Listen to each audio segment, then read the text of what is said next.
Boa noite, meus amigos. Estamos aqui de volta. Como sempre, começamos invocando a Santíssima Virgem Maria e o Santo Padre Pio de Pietrelcina, para que roguem a Deus que nenhuma injustiça se cometa nesse programa. Queria lembrar a vocês que de 7 a 12 de maio eu vou proferir aqui em Colonial Heights, Virgínia, o curso Conhecimento e Moralidade. Vocês podem encontrar o programa do curso no meu site www.olavedecarvalho.org. Inscrições e informações com o senhor Eduí, telefone 041-9974-4443. Então, essa semana recebemos aqui um e-mail de um professor de História da Universidade Federal de Tocantins, o Dr. Bertone de Oliveira Souza, né, que está reclamando sobre o conteúdo das minhas matérias. Diz ele aqui, ao ler os textos e assistir os vídeos do seu site, algumas questões me pareceram muito preocupantes. O site se dedica de forma unilateral a criticar tudo o que compreende como esquerdismo, incluindo aborto, eutanásia e homossexualismo. Então, em primeiro lugar aqui, seu Bertone, é o seguinte, o senhor algum dia já escreveu para o vermelho.org para reclamar que eles criticam unilateralmente tudo que se compreende como direitismo? Não. Então quer dizer que no Brasil já se tornou normal você ter milhares de sites de esquerda que criticam a direita, e tem um de direita que critica a esquerda, isso é muito preocupante, o homem está muito preocupado, né? No que diz respeito ao Olavo de Carvalho, é estarrecedor vê-lo defender alguém como o pastor Silas Malafaia. O que quer dizer o seguinte, o pastor Silas Malafaia só pode ser atacado, ele não pode ser defendido, né? Isso quer dizer que a imprensa inteira tem que ser unânime, descer o cacete unanimemente no sujeito, e ninguém pode dizer uma palavrinha a favor dele, mesmo em casos onde ele esteja manifestamente correto, como nesta acusação espúria e boboca, aliás, que um promotor fez a ele, de que, ao dizer que a Igreja Católica tinha que cair de pau naqueles que, vamos dizer, que fazem chacota do cristianismo, né? O promotor entendeu que cair de pau significa agredir fisicamente, quer dizer, fazendo de conta que não entende. Quer dizer, eu não posso defender o Silas Malafaia nem neste ponto. Isso não quer dizer que o Silas Malafaia esteja certo em tudo, ou que não mereça ser criticado sobre certos aspectos, mas toda pessoa que pode ser criticada publicamente também tem de poder ser defendida, ou você não sabe disso? Parece que ele se escandaliza de que não haja uma unanimidade total, né? E ainda reclama de que nós falamos mal unilateralmente. Quer dizer que falar mal unilateralmente do pastor Silas Malafaia está certo, né? Ora, pensa um pouco, rapaz. Volta para a escola, vai aprender. Né? Daí diz isso. Ou pior ainda, afirmar num de seus artigos a idoneidade de Francisco Franco. Eu digo, olha, meu filho, vai estudar. Você estude a vida pessoal dos famosos ditadores de direita, como Francisco Franco, Pinochet, ou o Castelo Branco, Médici. Dá uma olhada na conduta pessoal deles e depois compara com a conduta pessoal desses que você adora, que você é um puxa-saco de Fidel Castro, de Mao Tse-tung, essa coisa. Vai ver, Mao Tse-tung era um estuprador de meninos e meninas, né? Stalin a mesma coisa. E aqueles que não aceitavam ir para a cama com Mao Tse-tung morriam. Dá uma olhada na conduta pessoal e vê. Quer dizer, eu não sou nenhum puxa-saco de Francisco Franco, mas, olha, desse ponto de vista, pelo menos do ponto de vista da moralidade pessoal, não há comparação possível. Agora, Francisco Franco também não pode ser defendido nem nos pontos onde ele é obviamente melhor que os outros. Tem que ser a crítica unilateral. Ou seja, a unilateralidade de esquerda deve predominar e não pode ser contestada nem num pequeno site da internet. É isso que você pensa, seu Bertone. Quer dizer, é isso que você transmite aos seus alunos? Né? Quer dizer que a idoneidade, a honestidade consiste na unilateralidade da esquerda, que não pode ser contestada, não pode ser desafiada jamais.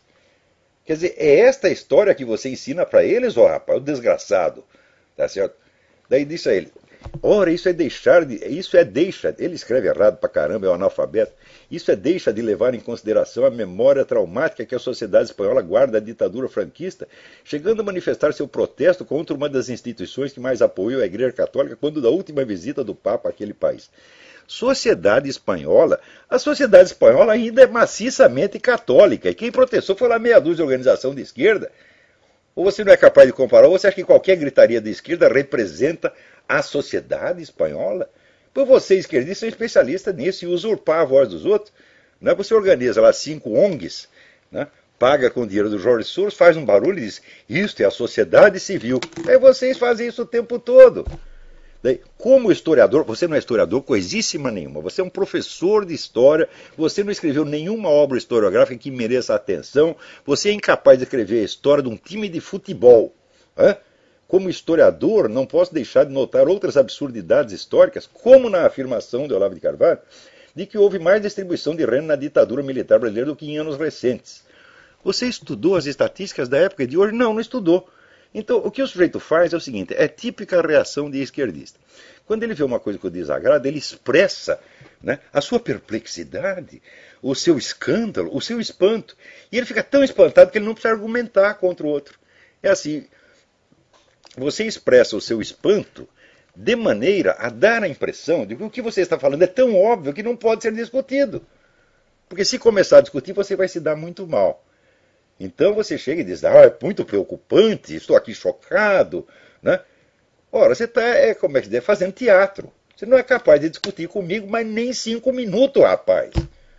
Eu, como historiador, você não é historiador merda nenhuma, porra. E... Olha aqui, eu não sou historiador profissional, mas eu pelo menos participei da equipe de uma obra monumental sobre o Exército na História do Brasil, em 3 volumes, né, publicada pela Biblioteca do Exército. Então, eu tenho alguma obra historiográfica da qual, como diria o Lula, eu posso me gambar. E você? Você escreveu a história de uma escola de samba, rapaz? Então, aqui, maior ainda, silenciar sobre a participação da sociedade no governo Goulart. Participação da sociedade no governo Goulart? Eu sei que a sociedade brasileira, esta assim, em peso, saiu às ruas na maior manifestação pública que já houve, para pedir a derrubada do governo Goulart. E apoiar o golpe militar. Isso aconteceu, ou você não sabe, você não é capaz sequer de consultar a mídia da época, rapaz. E se você pegar manifestações como as diretas já, foi fichinha perto do que aconteceu na época. Vai estudar um pouco, rapaz. Em termos recentes, os colunistas, nas propostas de reforma agrária e educacional que foram podadas pelo golpe. Reforma educacional, olha, eu conheço, por exemplo, a história da Universidade de Brasília. E se não fosse depois entrar o professor Azevedo lá para botar ordem na putaria que os caras tinham arrumado, essa universidade já nem existiria mais. Os colunistas parecem ignorar completamente os efeitos da crise econômica nos países ricos, como o aumento do desemprego. Como? Nós falamos disso o tempo todo. Né? E a crise econômica foi causada por gente como você. Foi causada por esse pessoal que sobe no governo e quer legislar e controlar tudo. E criaram leis que forçavam os bancos a emprestar dinheiro a quem não podia pagar. E fizeram isso porque isto foi um plano esquerdista concebido por discípulos do Saul Alinsky já na década de 50, com a ideia de que se você forçasse, né, a Previdência Social e os bancos a conceder mais direitos do que estavam concedendo na época, haveria a destruição, quer dizer, a Previdência Social ia ruir, os bancos iam ruir, ia criar uma crise econômica. Essa crise foi inteirinha montada por gente de esquerda. Você nunca ouviu falar na estratégia Cloward Piven, você nunca leu isso aí, você não sabe nada a respeito, moleque. Moleque mesmo, menino analfabeto. E vem se meter com professor, que é isso? Ser professor da Universidade do Brasil não significa nada, porra. Né? O site silencia grosseiramente sobre os problemas da concentração de renda no capitalismo. Concentração de renda no capitalismo? Faz favor, porra. Concentração de renda existiu na União Soviética, existiu na China, porra. Na China tem até hoje, Quer dizer, porque o Partido Comunista concentra a renda na sua mão. Quer dizer, concentração de renda supõe que você tem uma autoridade, tá certo, que controla a economia. Tá certo? E daí, só quem tem acesso ao governo, só os amiguinhos do governo é que se beneficiam disso. E isso é exatamente o que vocês esquerdistas fazem, porra. Você pega o anuário da Heritage Foundation, que é o índice de liberdade econômica no mundo, e você vê, compare lá os números. São números oficiais da ONU e de outras instituições que mostram para você onde tem melhor distribuição de renda é nos países capitalistas, não nos socialistas. Nos socialistas não tem distribuição de renda nenhuma, tem trabalho escravo. Ou você não sabe disso? Agora ele fala isso como se fosse uma coisa que não precisa ser discutida, não precisa nem ser provada, é autoprobante, né? Também é curioso que os artigos sobre a América Latina têm como preocupação central fazer apologia das ditaduras militares que graçaram no continente, minimizando o impacto sobre suas vítimas quando comparado ao stalinismo e ao maoísmo. Como minimizar? O impacto foi menor, foi incomparavelmente menor. Você não vai poder comparar um Pinochet, e muito menos os nossos ditadores militares, ao Fidel Castro, tá certo? Ou a qualquer ditador de esquerda no mundo. Não é que nós estamos minimizando, nós estamos dando os números que estão registrados historicamente ou você não sabe? Você vai querer comparar as 3 mil vítimas do Chile, do governo Pinochet no Chile, com os 70 milhões da União Soviética, os 70 milhões da China, você vai querer comparar? Sou eu que estou minimizando? Quer dizer, eu que estou fazendo o número 3 mil ser menor do que 70 milhões? Ou você não aprendeu aritmética? Como minimizar? É questão de ter um pouco de senso das proporções, seu idiota, vagabundo, palpiteiro do caralho. Vai lá enganar seus alunos, a mim não. Em um dos seus programas, o Olavo fala da visão ideológica, que ele define como abordar um assunto defendendo apenas o lado que interessa à pessoa, chamando a atenção para os problemas advindos desse tipo de abordagem. Ao que eu pergunto, essa crítica não deveria ser aplicada ao próprio site, seu colunista e a forma como as matérias são selecionadas e redigidas? Olha aqui, primeiro, o site foi feito para compensar a hegemonia esquerdista. Então nós não temos, vamos dizer, que dar aos esquerdistas, no nosso pequeno site, a chance que eles não nos dão na Folha de São Paulo, no Estadão, no Globo, em parte alguma. Então o que nós estamos tentando é criar, vamos dizer, pelo efeito de contraste, um pouco, um mínimo de equilíbrio nessa discussão. Então, se todos os sites repartissem o seu espaço, né, dando espaço para todas as vozes, para todas as modalidades de pensamento ideológico, então sim, nós faríamos o mesmo, mas não tem sentido. Se o nosso site é feito justamente para formar um contraste e criar, vamos dizer, o mínimo de equilíbrio indispensável, o mínimo de confrontação indispensável, então é claro que a sua crítica não é procedente. Ademais, você está confundindo duas coisas. O pensamento ideológico não se define por defender um lado. Todo mundo defende um lado. Tá certo? Não é este o problema. O problema da abordagem ideológica é que ela proíbe, ela veta a possibilidade de você levantar outras perspectivas. Não necessariamente perspectivas que se opõem a ela politicamente. Porque o simples fato de você equacionar a questão nesse tema, não, tem aqui uma direita e tem aqui uma esquerda e tem que ter os dois lados. Isso aí, cientificamente, é bobagem. Quer dizer, a confrontação de ideologias opostas não tem nada a ver com a confrontação de várias hipóteses científicas. Ou você confunde as duas coisas.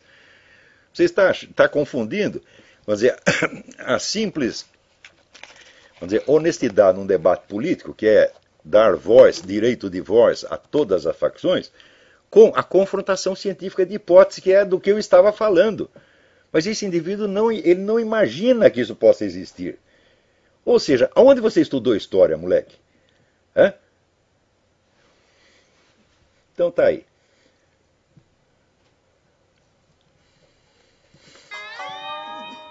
Isso é só mais um bobão que vem se meter no que ele não entende. O pior é o seguinte, professor universitário no Brasil é quase tudo assim.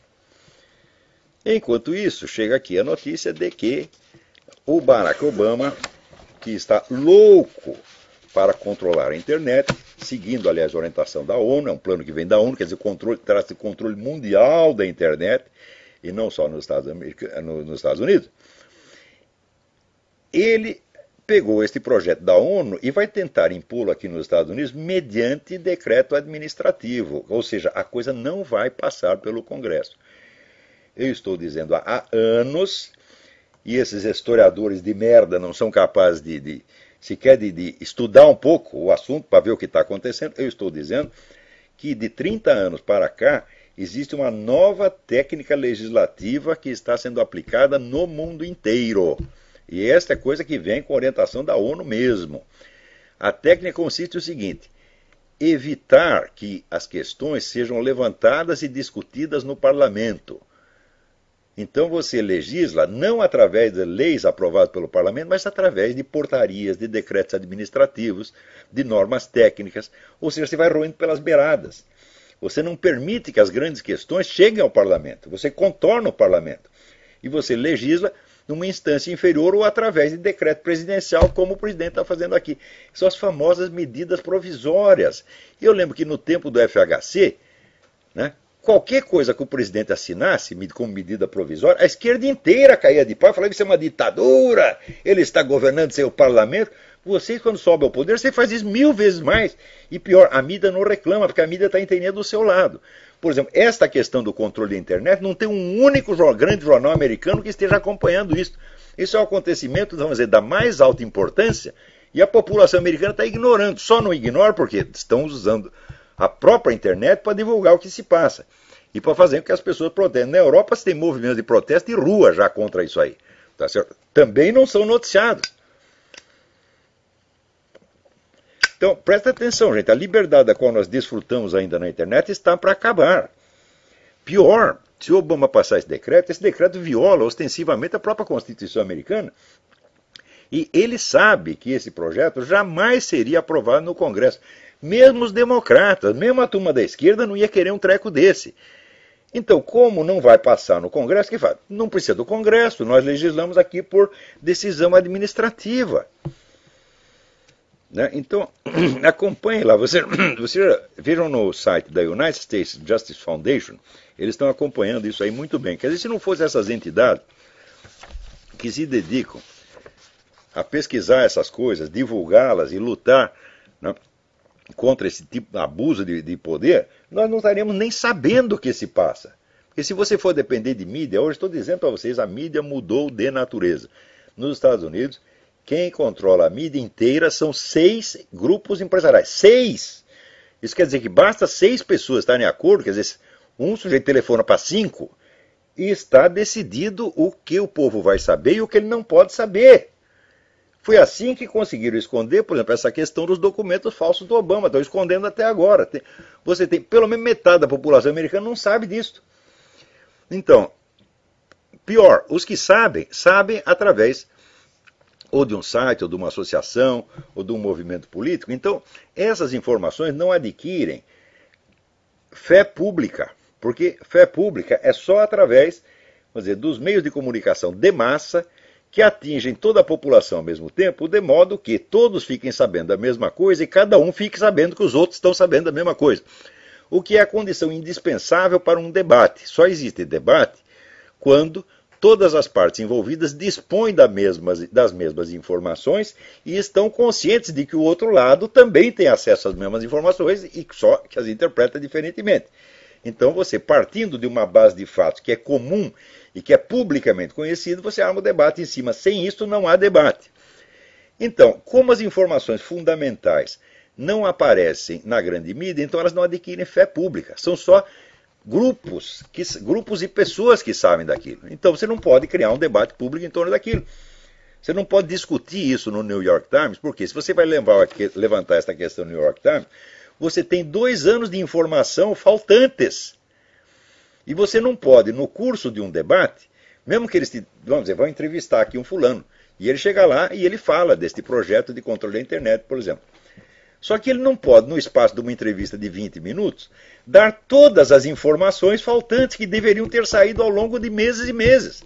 Então o sujeito entra no debate com total desvantagem. O outro lado está falando de coisas que todo mundo sabe, e, portanto, os argumentos dele adquirem aos ouvidos do público uma credibilidade imediata, baseada na fé pública das informações com as quais ele conta, as informações nas quais ele se respalda. E o outro lado não, ele teria que dar o argumento e mais as informações faltantes, tudo ao mesmo tempo. Eu mesmo já fiquei nessa situação. Por exemplo, quando eu digo aqui, né, olha, no tempo da ditadura, houve uma ascensão social maior do que nos últimos anos. Olha, eu digo isso porque eu estudei.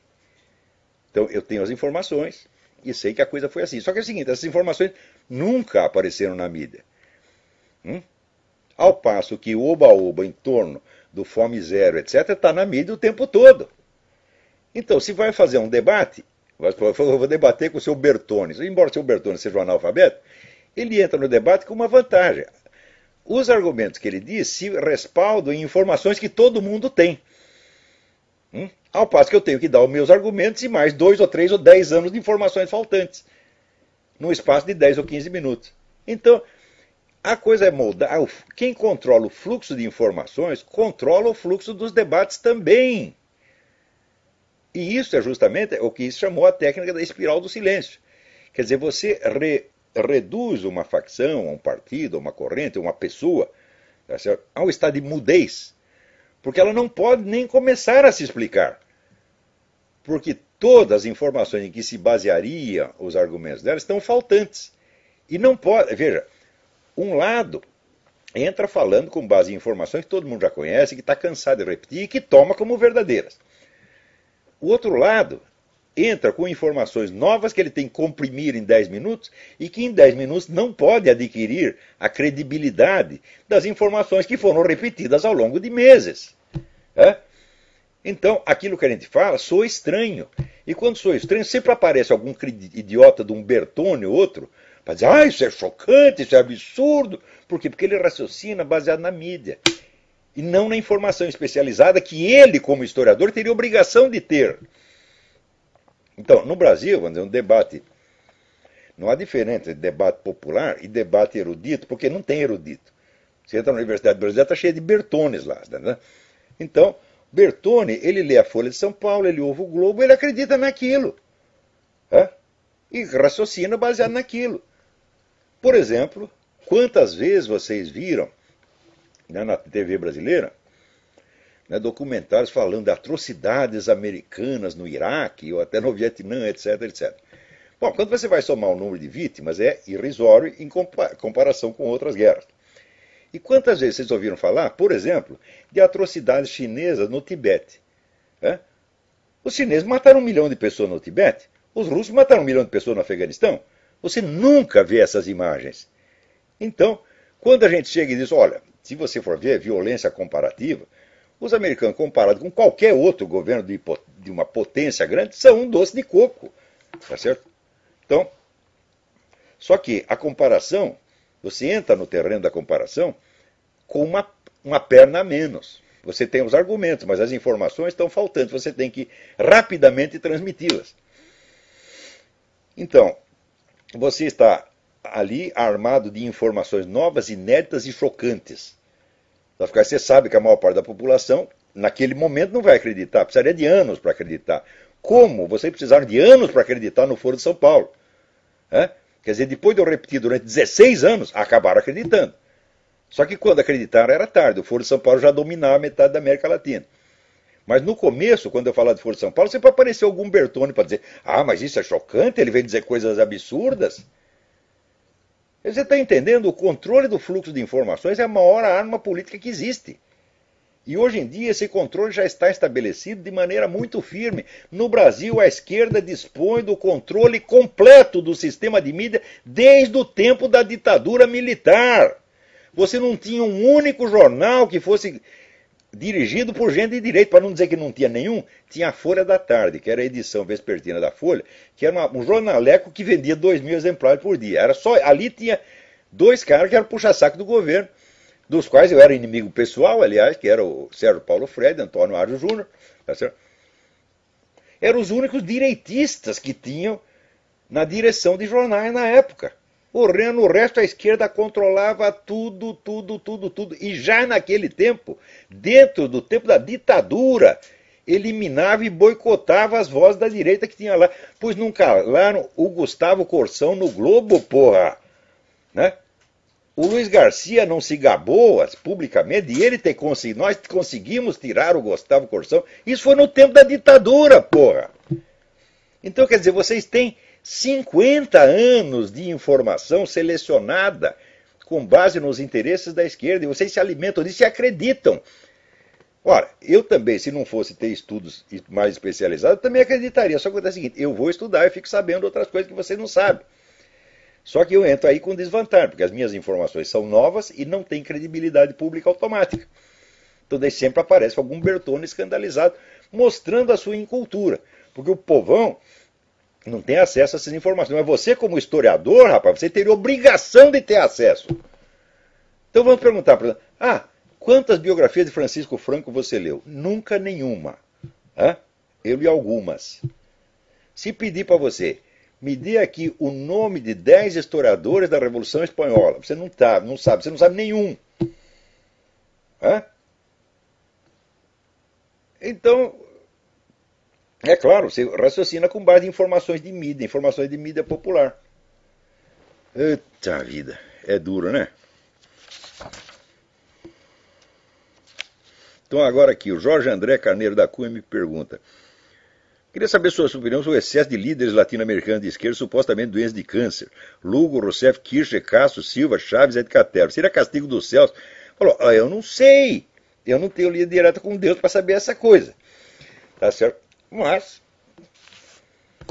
se é castigo de Deus, seria merecido, né? Então, quando disse, não é bem trovado.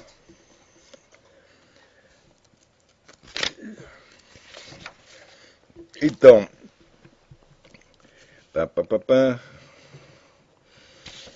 vamos ver aqui. Aqui.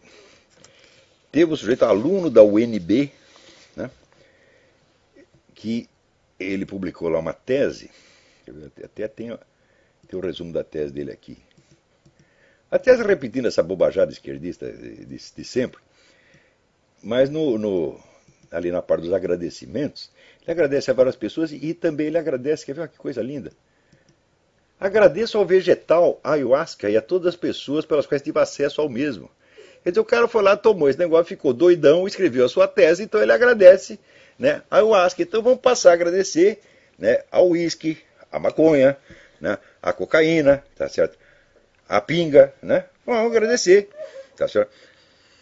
Eu sei o seguinte, por exemplo, o Graciliano Ramos, ele só escrevia bêbado, né?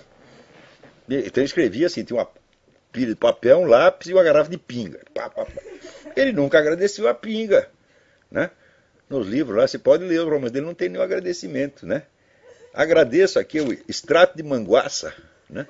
Tal. Que coisa, né? Olha que ponto que nós chegamos. Esse negócio de ayahuasca, né? União do vegetal, essa coisa toda, o governo federal fez uma comissão de alto nível para estudar esse negócio, né?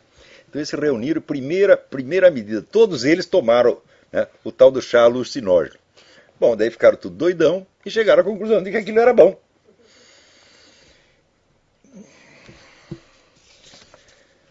Agora aqui, diz que um sujeito inventou aqui uma espécie de carne artificial, né, feita com células troncos de vaca.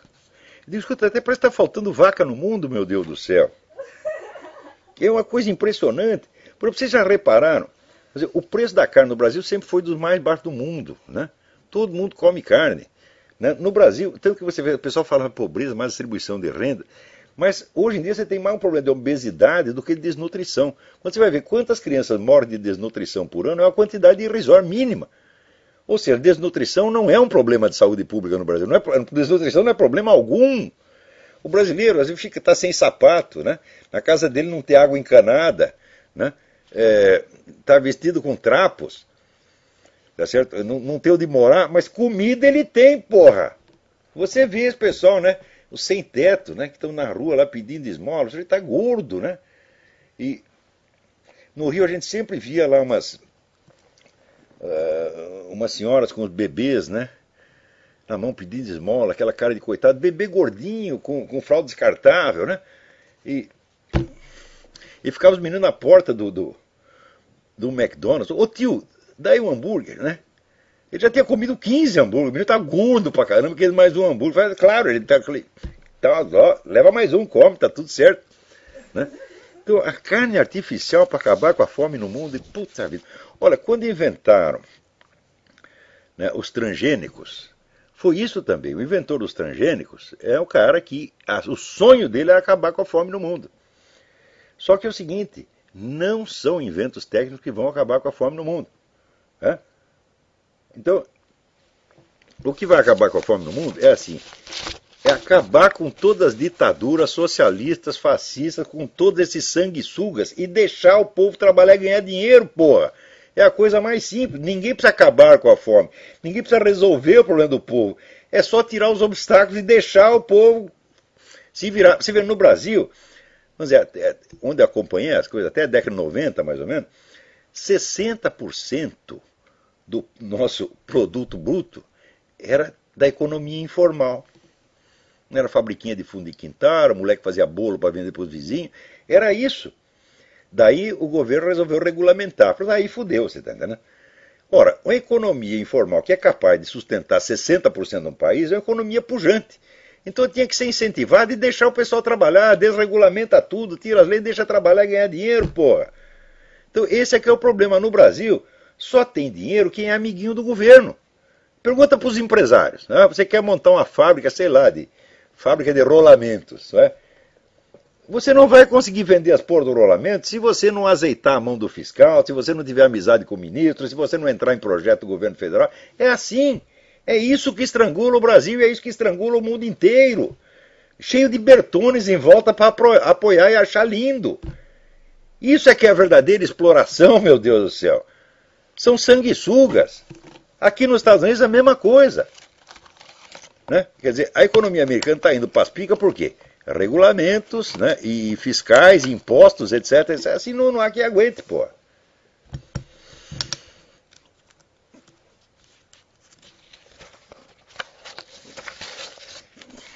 Então aqui, você veja, saiu aí um manifesto dos militares, né?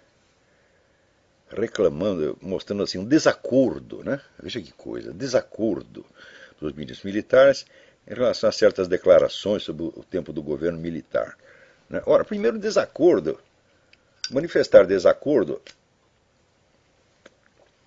não é assunto para manifesto. No manifesto tem que ser uma atitude política, não apenas uma manifestação de desacordo. Desacordo é uma questão de opinião. Você tem a sua opinião, eu tenho a minha, eu não concordo com a sua. Isso aí você publica num jornal, dá uma entrevista, mas um manifesto tem que ser uma atitude política. Manifesto não é um artigo de jornal só para você dizer uma opinião. Ninguém faz um manifesto só para dizer uma opinião. Você tem que fazer um manifesto exigindo a retirada da ministra. Hein? Outra coisa, esse negócio de mentir, por exemplo, esse pessoal que mente sobre o Fome Zero, né? Mostrando uma situação econômica melhor do que ela está e omitindo a comparação com os progressos obtidos no tempo do regime militar, esse pessoal já passou do ponto de a gente manifestar desacordo. Esse pessoal tinha que ser processado, porque tudo isso aí é propaganda enganosa. Não é uma questão de opinião, eles estão estão espalhando essas mentiras para obter vantagem política. Ora, se você mente para obter vantagem, você está cometendo um estelionato, meu Deus do céu, você tem que ser processado. Do mesmo modo, como aqueles que mentiram contra a ditadura militar, claro, a ditadura militar cometeu crimes, mas para cada 100 crimes que se atribui a ela, ela cometeu 3. Os outros foram inventados. Por exemplo, você me mostra alguma vítima de tortura que tenha mostrado lá, exibido um exame de corpo de delito? Nenhuma. É tudo assim, um suposto torturado diz que viu o outro ser torturado, e o outro diz que o um foi torturado. É sempre assim. Um depõe em favor do outro depõe em favor do um. Isso é mais do que suficiente. Tá certo? Então, na verdade, não há provas da maioria desses crimes que se imputam ao governo militar. No entanto, eles são divulgados sem possibilidade de contestação, sem nenhuma discussão. Às vezes a única contestação que vem é a contestação interna, quer dizer, a coisa é tão absurda em si que ela mesmo prova que está mentindo. Isso eu mesmo já escrevi vários artigos com exemplos disso aí. Casos como aquele sujeito que disse, um soldado que diz, o meu comandante me mandou, né, queimar um monte de documentos comprometedores da ditadura, etc. E eu, como não tive tempo de queimá-los, eu os enterrei. Então, claro que é uma denúncia que se autodesmente, porque você... Quanto tempo leva para você acender um fósforo? Quanto tempo leva para você fazer um buraco de 3 metros? Né? Quer dizer, como ele não teve tempo de acender um fósforo, tive que fazer um buraco. Então é claro que o sujeito está mentindo. Aquele famoso caso do Caco Barcelos, que eu denunciei na Globo, no jornal, artigo da Globo, o cara estava evidentemente mentindo, inventou tudo aquilo. O que acontece? Existe, vamos dizer, uma consciência de idoneidade jornalística que julga o cara por isso? Não, ao contrário, deram 2 prêmios jornalísticos para o cara por causa de reportagem mentirosa. Obviamente mentirosa. Pior, o pessoal que deu o prêmio para ele não quer saber se aquilo é verdade ou não. É conveniente para eles, é conveniente para a esquerda, então pronto. O cara está premiado. Isso é o que se entende como jornalismo no Brasil hoje. Agora, no meio disso, a gente cria um mídia sem máscara para compensar um pouco, né, esse desequilíbrio monstruoso, essa parcialidade monstruosa, e vem aí um Bertone ou outro palhaço qualquer, né, dizendo, vocês são muito unilaterais. É claro que somos unilaterais, porque o outro lado também é unilateral, só que é o seguinte, ele domina todos os espaços. Então nós temos que aproveitar o espacinho que nós temos para tentar equilibrar, introduzir um mínimo de equilíbrio. Tá certo? Agora, saiu aí na agência JB, está aqui, um artigo do Ives Gandra muito bom sobre o crescimento da cristofobia. Tá certo? Ele mostra que esse negócio de perseguição a cristão no mundo já está alcançando proporções alarmantes. Pior é o seguinte, é que existem dois tipos de perseguição. No mundo islâmico e comunista, você tem a perseguição física, você tem a matança direta. Mata, prende, né? Expulsa. E no Ocidente, você tem o cerco legislativo cada vez mais engenhoso, cada vez mais astucioso, porque eles sabem que eles não podem entrar, vamos dizer, num ataque direto, não pode proibir a religião, como se fez na União Soviética, né? Porque vai ter uma reação popular muito grande. Então o que você faz? Você cria pequenas legislações e pequenos regulamentos que vão pouco a pouco tornando impossível o culto religioso. Leis que obrigam o indivíduo, o crente, a agir contra a sua religião. Por exemplo, está lá a instituição católica, agora a instituição católica é obrigada a distribuir camisinha e anticoncepcional. E é obrigada a indicar clínicas de aborto. Então você impõe ao indivíduo o dever de violar a sua consciência religiosa. Se ele não violar a consciência religiosa, ele vai para a cana. É uma técnica que já foi usada no tempo da Revolução Francesa, em que eles fizeram um juramento, quer dizer, obrigava o clero a jurar fidelidade a um governo que era antirreligioso, anticristão. E quem não jurava fidelidade era expulso do próprio clero. Por quê? O governo assumiu o controle do clero, de maneira que os padres, todo o dinheiro que eles recebiam para o seu sustento, vinha do governo e não da igreja. O governo tomou todos os bens da igreja, a partir daí ele pagava um salário para os padres. Então, padre virou emprego público. Então é o seguinte, agora ou você jura fidelidade ao governo, ou nós te tiramos do clero. Então, não era uma perseguição em massa, era uma perseguição um por um, que isolava as pessoas, tá certo? E as deixava indefesas contra o governo. Exatamente a técnica que estão usando agora. E estão usando em toda parte. Isso quer dizer, vamos falar o português claro, existe no mundo, em plena execução, um processo de extinção da religião, especificamente da católica. Não dá para esconder mais. É uma coisa uniforme em todo mundo, as técnicas são as mesmas, e a possibilidade de isso ser coincidência é zero. Tá certo? Vocês leiam no livro do Lee Penn, False Dawn, que eu já mencionei aqui, tem toda a documentação do projeto de implantação de uma religião biônica mundial. Esse projeto está em plena fase de implementação. E toda essa gente, Dilma Rousseff, Gilberto Carvalho, está tudo trabalhando para isso. Não se iludam. Agora, outro dia veio aquele senador evangélico, Magno Malta, né? Fez um belo discurso contra os abortistas e gaysistas do governo, dizendo que eles estão impondo o império gay a toda a nação, contra a opinião da maioria. É verdade. Porém, no mesmo discurso ele confessa, eu faço parte da base do governo, eu percorri o país fazendo propaganda à dona Dilma e tentando melhorar a imagem dela. Por que você fez isso, Magno Malta? Foi por falta de aviso? Não, você fez isso porque você é um analfabeto. Você não tem cultura política suficiente para saber com o que você está lidando. Você não sabe sequer o que é o PT. Você nem leu sequer os documentos internos do PT. Você não sabe a história do movimento comunista no Brasil e na América Latina. E, no entanto, é senador. Então, você é feito de trouxa com a maior facilidade. Depois que quando percebe que é feito de trouxa, fica louco da vida. Só que você percebe com atraso. Porque que eles iam fazer isso, eu estou dizendo isso há 20 anos. E como é que eu estou dizendo isso? Por adivinhação? Não, é porque eu li as atas de congresso do PT e li as atas do Congresso de São Paulo, do Foro de São Paulo, e sei o que eles vão fazer porque eu sei o que eles dizem que vão fazer. Então, os caras dizem que vão sufocar a religião católica, a religião cristã de modo geral, e transformá-la em instrumento de propaganda comunista. Eles dizem isto, né? E você sai pelo país dizendo, não, a Dilma não vai fazer isso, ela é uma pessoa confiável. Com base no quê você diz isto? Você não tem fundamento para dizer uma coisa dessa. Você diz isso porque você quer e porque lhe pareceu politicamente conveniente no momento. Então, você tem todo o apoio, o nosso apoio por esse discurso que você deu, mas o resto da sua vida política, meu filho, você quer saber, não vale nada. Você está tentando se redimir por um discurso decente, depois de ter trabalhado por uma causa indecente por anos a fio. Da onde você tirou essa ideia de que podia confiar na Dilma? Só porque ela disse, quando você vê toda a carreira dela e toda a carreira do PT, você acha que tudo isto, como diz, é teoria da conspiração. Sabe por quê? Porque não saiu na grande mídia. E você não estuda documentos de fonte primária. Você vê o Jornal Nacional e acredita. As suas fontes de informação são apenas a mídia popular. Só que isto, para um político profissional, para não falar de um historiador, de um cientista político, é assim, é pecado mortal. Você tem que raciocinar com elementos científicos, meu filho. Ou seja, baseado em documentos de fonte primária. Dos documentos internos, e pior ainda, você não pode entrar num confronto ou até numa colaboração com um partido nitidamente comunista sem você ter estudado o comunismo, meu Deus do céu.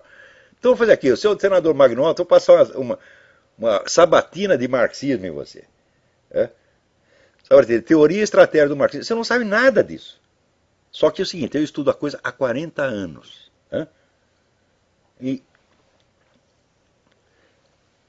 Só que a minha opinião não vale. Por quê? Porque ela se baseia em informações eruditas, informações que não são acessíveis ao povo e que quando você as usa num debate, elas não têm aquela credibilidade automática das mentirinhas que foram repetidas 1000 vezes pela Globo, pela Folha, etc, etc.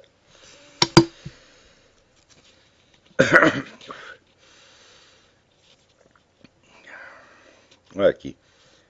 Meu Deus do céu, na Inglaterra, clínicas particulares acertam fazer abortos em mulheres que simplesmente não querem ter o bebê de determinado sexo. Ela quer menina? É menino, então pode abortar. Ela quer menino, pode abortar se for menino. A prática é ilegal, mas está crescendo na Inglaterra e ninguém faz nada. Quer dizer, o governo não quer fazer nada contra. Por quê? Porque faz parte do plano da ONU universalizar a prática do aborto. Assim como universalizar o casamento gay, etc, etc. Olha, no Brasil até aqui, querem fazer a Comissão de Reforma do Código Penal, quer descriminalizar o aborto realizado até a 12ª semana de gravidez, quando o médico considera que a mulher não apresenta condições psicológicas de arcar com a maternidade. Ora, mas esse é o julgamento mais subjetivo do mundo. A mulher pode até ter uma crise psicológica durante a gravidez e depois ficar boa. Isso acontece muito, a mulher está em crise psicológica. Eu já vi isso com parenta minha. A mulher durante a gravidez, desesperada, querendo abortar, depois que nasceu o menino, ficou tudo maravilhoso. Eu tinha uma aluna que descobriu que o namorado era viado. E falou, e agora o que eu faço? Vou me matar, vou abortar. Eu falei, não, ela é viada, eu tenho... O namorado dele falou, ótimo, você pague 1 e leve 2. Que está reclamando do quê? Tá certo? Levei o negócio pro lado da piada e desconversei e no fim convenci a menina que ela não devia abortar. O garoto hoje tem 23 anos, a mãe está felicíssima. Você está entendendo? Ou seja, a gaysice do marido, do namorado, isso não é pretexto para abortar, meu Deus do céu. Você quer saber? Não é nem pretexto para te separar do cara. Não é... conversa com eles, tudo se ajeita no mundo, tá entendendo? Tem um pouco de paciência com as pessoas, né? Então a mulher pode estar muito desesperada durante a gravidez e depois que nasce a criança sara tudo. Então, agora isso aqui é uma carta importante. Sérgio Luiz Araújo de Souza. Ele diz, no último True Outspeak, o senhor testemunhou sua experiência durante os dias em que esteve acometido de uma pneumonia, onde descobriu influências gnósticas no seu subconsciente. Logo que acabei de escutar o programa, meu filho começou a ficar febril e nos cuidados que tive com ele, tive a oportunidade de tentar fazer o mesmo exercício de meditação sugerido pelo senhor. E para minha surpresa, eu que não havia levado muito a sério a experiência, comecei a descobrir as tais nefastas influências gnósticas também no fundo da minha mente. Foi algo aterrorizante para mim, que me achava tão santinho. Minha questão é a seguinte, além da sinceridade para com Deus e para comigo mesmo, expondo toda a sujeira inteira na presença de Deus, há um caminho para se livrar disso. Não há um caminho, isso tem uma técnica. Você veja, se você fosse um cidadão vivendo ali, digamos, na Idade Média, então você está numa civilização cristã e você recebe informações cristãs tudo quanto é lado. Então você só ia virar agnóstico se você tivesse uma convicção pessoal daquilo. Quer dizer, você encontrou um mestre gnóstico, ele discutiu com você e conseguiu te convencer de que ele estava certo, você estava errado. Então daí você adere à seita gnóstica. Mas hoje em dia não, meu filho. Nós estamos numa cultura gnóstica. Ou seja, você recebe a influência gnóstica de tudo quanto é lado. E ela vem sob vários formatos, porque a gnose não é um corpo de doutrina coerente. A gnose é uma atitude humana, é como se fosse um sentimento humano que se expõe de mil maneiras diferentes. Por exemplo, você tem seitas gnósticas que pregavam absoluta castidade, quer dizer, você não podia ter sexo nem mesmo para procriar, você está entendendo? E tem outras que, ao contrário, pregavam total liberdade sexual, a gandaia organizada, não é isso? Porque vale as duas coisas, porque eram modos. A ideia gnóstica, de certa maneira, é você destruir a criação para apressar o suposto retorno, né, da humanidade à sua fonte espiritual. Então, vale, assim, tanto vale proibir a procriação, quanto vale você criar um sex lib, uma putaria geral. As duas coisas levam para a destruição. Tá certo? Então, é por isso que você recebe a influência gnóstica, por exemplo, através do pessoal da Nova Era, do pessoal comunista, do pessoal abortista, do pessoal gaysista, tudo isso tem origem gnóstica. E assim, é como se fosse um monstro de mil faces diferentes. E isto constitui o arroz com feijão da nossa cultura, hoje em dia. Tá certo? Não é tudo, claro, os gnósticos não dominam tudo, mas eles dominam uns 80%. Então, nós estamos recebendo isso o tempo todo. E pior, nem sempre nós estamos recebendo sob a forma de pregação ou doutrinação. Aliás, eu odeio essa palavra doutrinação. Né? Doutrinação é você expor uma doutrina explicitamente. E não é isso que se faz. Né? Coloca-se mensagem, ou gnóstica, ou comunista, ou ateísta, etc., etc., sob forma simbólica, em filmes, em novelas de televisão, em músicas. Tá certo? Na própria arquitetura se passa esta mensagem, a arquitetura da Bauhaus, e depois o pessoal do Le Corbusier, com o negócio da máquina de morar, tudo isso aí, você cria um ambiente físico para induzir as pessoas a certas atitudes. Por exemplo, esses conjuntos habitacionais inventados pela Bauhaus foram criados para fomentar a delinquência, e fomentam mesmo. Está provado que você tem mais delinquência nesses bairros planejados assim do que em outros bairros mais antigos. Tá certo? Então, existe o livro do Michael Jones, a trilogia que ele fez sobre a influência gnóstica na arquitetura, na pintura, nas artes em geral, é um negócio arrasador. Então, nós estamos recebendo isso o tempo todo. Então, qual é a técnica? Meu filho, você tem que estudar. E quando se fala de guerra cultural, onde acontece a guerra cultural? Diz, não é na rua, é na sua cabeça em primeiro lugar. Hã? Quer dizer, é a famosa pergunta, de onde eu tirei esta ideia? Hã? Aprenda a rastrear a origem das suas opiniões, a origem das suas atitudes. Por exemplo, esse seu Bertone, eu poderia dar um curso inteiro para ele. Pega cada uma das opiniões dele, agora, esse seu Bertone, o senhor vai dizer de onde veio esta ideia, onde o senhor a ouviu pela primeira vez. Hã? O senhor não vai nem saber, porque aquilo vem por tudo quanto é lado, se incorpora no seu subconsciente e você reage com base naquilo por automatismo. Não passa pela sua consciência crítica, não passa por um exame racional. Não dá tempo. Então, só pode se precaver contra isso quem tenha a plena consciência da guerra cultural e busque, vamos dizer, se munir dos meios de compreensão desses mecanismos de controle e de influência que estão em uso hoje. Agora, se você não se preocupa com isso, se você deixa essa influência entrar e você pensa que tudo vai se resolver automaticamente, então você já é uma vítima inerme. Pois eu estou dizendo que eu aqui aos 65 anos, depois de muito estudar, ainda sobrou porcariada gnóstica no fundo da minha mente. Está muito lá no subconsciente, mas de vez em quando eu posso reagir com base naquilo. Não é isso? Então, na verdade, se você quer saber, todo o processo da Revolução Gramsciana é de influência inconsciente. Quando o Gramsci diz o partido tem que adquirir a autoridade onipresente e invisível de um imperativo categórico de um mandamento divino. Ele quer dizer o seguinte, as pessoas têm que ser induzidas a reagir de maneira favorável ao partido sem que elas nem pensem nisso. Ou seja, eles estão querendo moldar não as suas opiniões conscientes, mas as suas atitudes automáticas, os seus automatismos mentais, as suas reações no dia a dia. E isto é que é justamente a guerra cultural, meu filho. Porque senão seria apenas guerra ideológica. Guerra ideológica é guerra de ideias.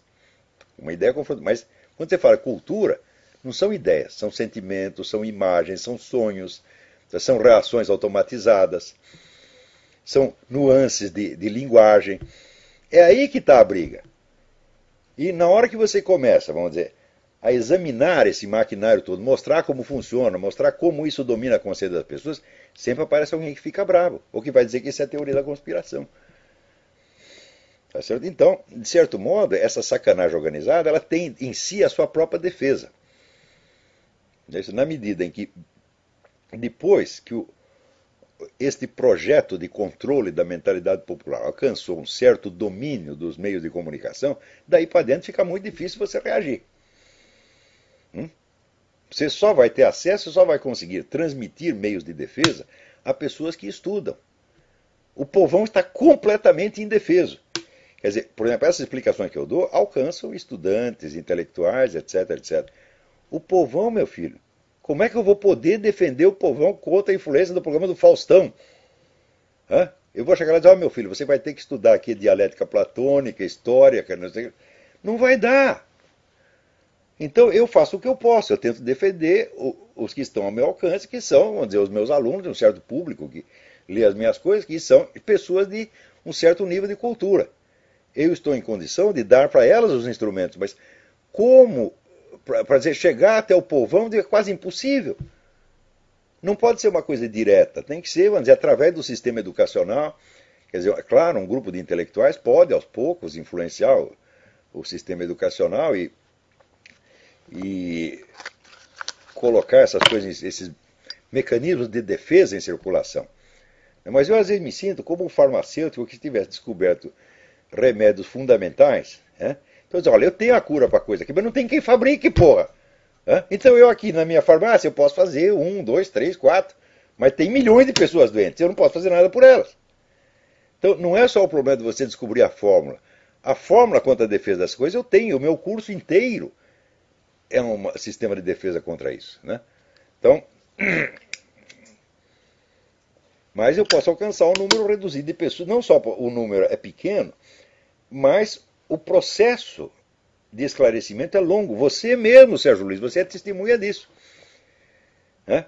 Você viu que você começou a examinar e você viu que tinha lá no fundo das suas ideias, das suas emoções, um monte de reações gnósticas perfeitamente inconscientes, mas que estão lá e que têm efeito sobre a sua conduta. Né?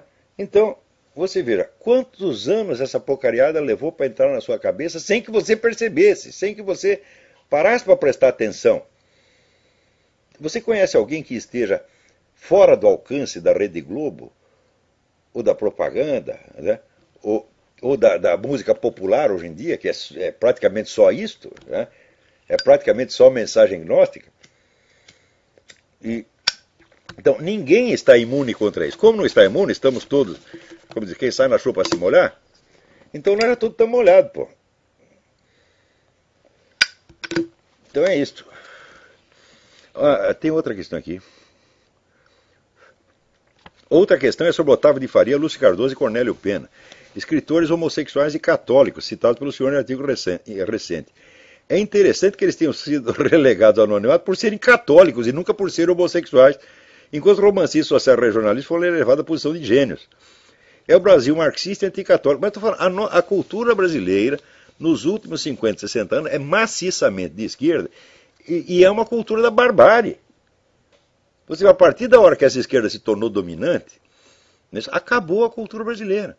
A cultura sempre progrediu, não importando quem estivesse no poder. Porque nenhum governo foi canalha e filha da puta o suficiente para querer transformar toda a cultura em instrumento da sua promoção. Você vê que no tempo do Getúlio Vargas, que foi a ditadura que mais durou no nosso país, tá certo? Getúlio Vargas, quando soube, por exemplo, que Graciliano Ramos, que era um escritor comunista, estava na cadeia, ele mandou soltar imediatamente. Ou seja, ele, por ser um homem que tinha amor à alta cultura, ele protegia os escritores, mesmo quando eram inimigos do regime. Em Portugal, né, o Salazar, perguntaram para Eduardo Aquilino Ribeiro, ele falou, é um inimigo do regime, mas é um grande escritor português, é alguém que muito nos honra. Né? Então, você é capaz de conceber o Fidel Castro fazendo isso? Por exemplo, falar do Armando Valladares, é um inimigo do regime, mas é um grande escritor, um grande homem? Nunca vai fazer uma coisa dessa. Então, esta é a diferença, está entendendo? Então, Você vê, durante a nossa ditadura, né, os escritores esquerdistas ganhavam prêmios, escreviam na mídia, eram entrevistados, eram badalados, como sempre. Você vai ter um livro do Nelson Werneck Sodré que vai falar da perseguição do governo militar aos intelectuais. E ele dá com a língua nos dentes. E ele fala, naquele ano, então eu fui eleito para a Academia Brasileira de História Militar, recebi o prêmio do não sei o quê, saiu a 12ª edição do meu livro, fui elogiado não sei aonde. Então, o cara não vê, é isso que eu chamo paralaxe cognitiva. Quer dizer, a vida dele está comprovando que as coisas se passam ao contrário do que ele disse. Mas ele não é capaz de raciocinar desde a experiência real. É tudo com base, vamos dizer, em conceitos abstratos que viraram fetiches mentais. Então, aí, Sérgio Luiz, parabéns por você ter feito essa experiência, por ter tido essa coragem, porque precisa muita coragem para fazer isso, porque isso é uma decepção com a gente mesmo. A gente pensa que a gente é muito esperto, não, ele está sendo feito de trouxa há muito tempo. Então, é isto. Nosso tempo acabou. Até a semana que vem. Muito obrigado.